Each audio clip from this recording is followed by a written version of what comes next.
নমস্কার বন্ধুরা, আশা করি আপনারা সবাই ভালো আছেন। আমরা সবাই ভালো আছি। তো বন্ধুরা দেখুন, এখানে নিয়ে এসেছি কতগুলো রুই মাছ। তো আজকে কিন্তু খুবই সিম্পলভাবে রান্নাটা হবে। তো বেশি ঝাল মশলায় হবে না, একদম হালকা পাতলা করে ঝোল করব। তো দেখুন কিভাবে রান্নাটা হচ্ছে। তো এখানে কিন্তু প্রথমে মাছগুলোকে ভেজে নিতে হবে। তো দেখতেই পাচ্ছেন বন্ধুরা, এখানে প্রথমে মাছের ভেতরে দিয়েছি যাতে করে ভালো করে ভাজা হয়ে যায়।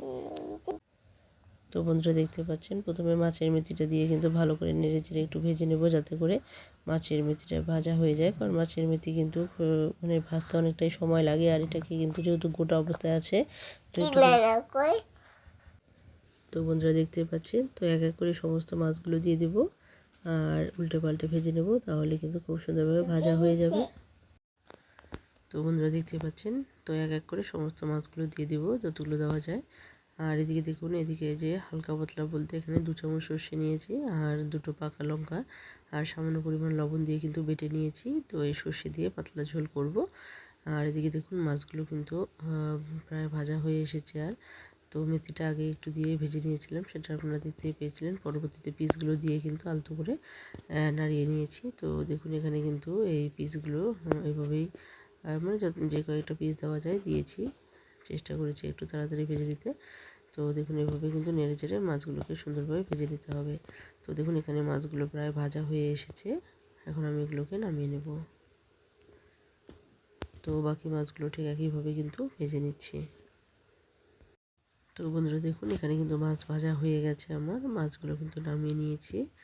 আর এখন এদিকে মশলাটাও কিন্তু আমি রেডি করে নিয়েছি। মাছ ভাজার পর যে অবশিষ্ট তেল ছিল সেখানে আমি 2টো কাঁচা লঙ্কা দিয়ে দিয়েছি, আর এখানে দিয়ে দিলাম একটা টমেটো। তো একটা টমেটোকেও কিন্তু এইরকম পাতলা চির করে নিয়েছি। তো দেখতে পাচ্ছেন পাতলা পাতলা চির করে নিয়েছি। আর টমেটোগুলোকে একটু নেড়ে চেড়ে ভেজে নিতে হবে। তো দেখতে পাচ্ছেন বন্ধুরা, এখানে টমেটো আপনারা চাইলে কিন্তু দিতেও পারেন, নাও দিতে পারেন। তো টমেটো খাওয়া কিন্তু শরীরের পক্ষে খুবই উপকারী। তো যার জন্য আমি কিন্তু টমেটো দিয়ে দিয়েছি। আর হালকা পরিমাণে একটু কালো জিরে এখানে দিয়ে দিলাম। এখন টমেটোটাকে একটুখানি ভেজে নেওয়ার পর এখানে দিয়ে দেবো বেটে রাখা মশলাগুলো। তো বন্ধুরা দেখুন, এখন টমেটোগুলো কিন্তু পুরোপুরি ভাজা হয়ে গেছে। এখন যে বেটে রেখেছি সর্ষে আর লঙ্কা, তো এই সর্ষে লঙ্কা দিয়ে যে মশলাটা তৈরি করে নিয়েছিলাম সেই মশলাটা এখন দিয়ে দিলাম।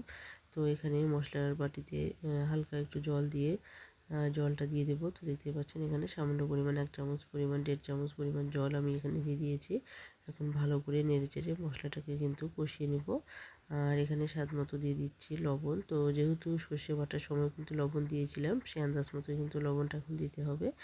আর এখানে 1/2 চামচ পরিমাণেরও একটু কম, মানে 3 ভাগের 1 ভাগ পরিমাণ হলুদ আমি এখানে দিয়ে দিয়েছি চামচের। আর এখন এটাকে নেড়ে চেড়ে ভালো করে ভেজে নিতে হবে। তো দেখতে পাচ্ছেন বন্ধুরা, এখানে কিন্তু কষানোর সময় যতক্ষণ না এই যে জলটা আছে, যে জলটা শুকিয়ে যাচ্ছে, ততক্ষণ অবধি কিন্তু এটাকে নেড়ে চেড়ে ভেজে নিতে হবে।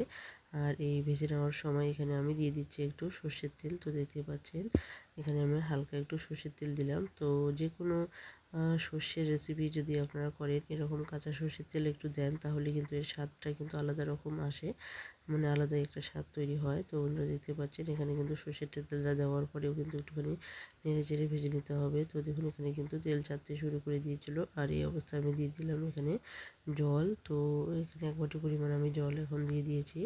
তো যতটুকু লবণ দেবেন সেই আন্দাজ মতোই জলটা আপনারা দেবেন। আর ঝোলের জলটাকে কিন্তু অবশ্যই ভালোভাবে 2-3 মিনিট ফুটিয়ে নিতে হবে, কারণ ঝোলের জল যতটা আপনারা জাল দেবেন ততটাই কিন্তু সুস্বাদু হবে। তো বন্ধুরা দেখুন, এখানে 2-3 মিনিট ভালোভাবে ঝোলের জলটাকে ফুটিয়ে নেওয়ার পর এখন আমি ভেজে রাখা মাছগুলো দিয়ে দিচ্ছি। তো সবগুলো মাছ লাগবে না, যে কয়েকটা পিস আমার লাগবে সে কয়েকটা পিস কিন্তু এখানে দিয়ে দিব। আর দেখুন এই মাছের যে ঝোলটা, সেই ঝোলটাকে কিন্তু আরও বেশিক্ষণ জাল করতে হবে। ও মোটে 2 মিনিটের মধ্যে জাল করার পর কিন্তু আবার 2 মিনিটের মতো কিন্তু আমি আরও জাল করে নিয়েছি মাছ দেওয়ার পর, যাতে করে মাছগুলো খুব সুন্দরভাবে ঝোলের সঙ্গে মিশে যায়।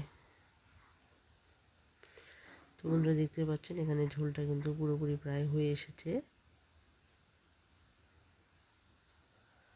তো এখন এটাকে নাড়িয়ে চাড়িয়ে একটুখানি নিব।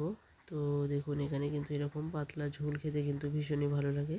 তো কার কার এরকম পাতলা ঝোল খেতে ভালো লাগে অবশ্যই কমেন্টে জানাতে ভুলবেন না। তো যে সমস্ত বন্ধুরা আজকে প্রথম দেখছেন, যারা এখনও বন্ধু হননি তারা অবশ্যই বন্ধু হয়ে পাশে থাকবেন। আর পুরনো বন্ধুরা যারা শুরু থেকে শেষ অবধি সঙ্গে আছেন সবাইকে অসংখ্য অসংখ্য ধন্যবাদ এবং সবার প্রতি রইল অনেক অনেক ভালোবাসা। তো বন্ধুরা দেখুন, কথায় কথায় কিন্তু এখানে 2 মিনিটের মতো জাল কিন্তু হয়ে এসেছে। এখন আমি এটাকে নামিয়ে নেব। আর গরম গরম ভাতের সঙ্গে এরকম পাতলা ঝোল খেতে কিন্তু ভীষণই ভালো লাগে। তো বন্ধুরা দেখুন, এখন এটা আমি নামিয়ে নিচ্ছি। তো আপনাদের কেমন লাগলো অবশ্যই কমেন্টে জানাতে ভুলবেন না, কারণ আপনাদের একটি কমেন্ট, একটি লাইক কিন্তু আমাদেরকে অনেকটা উৎসাহিত করে নতুন নতুন রেসিপি তৈরি করতে। তো বন্ধুরা আজকে এখানে শেষ করে দিচ্ছি, আবারও চলে আসবো নতুন কোনো রেসিপি নিয়ে। ততক্ষণ সবাই ভালো থাকবেন, সুস্থ থাকবেন। টাটা।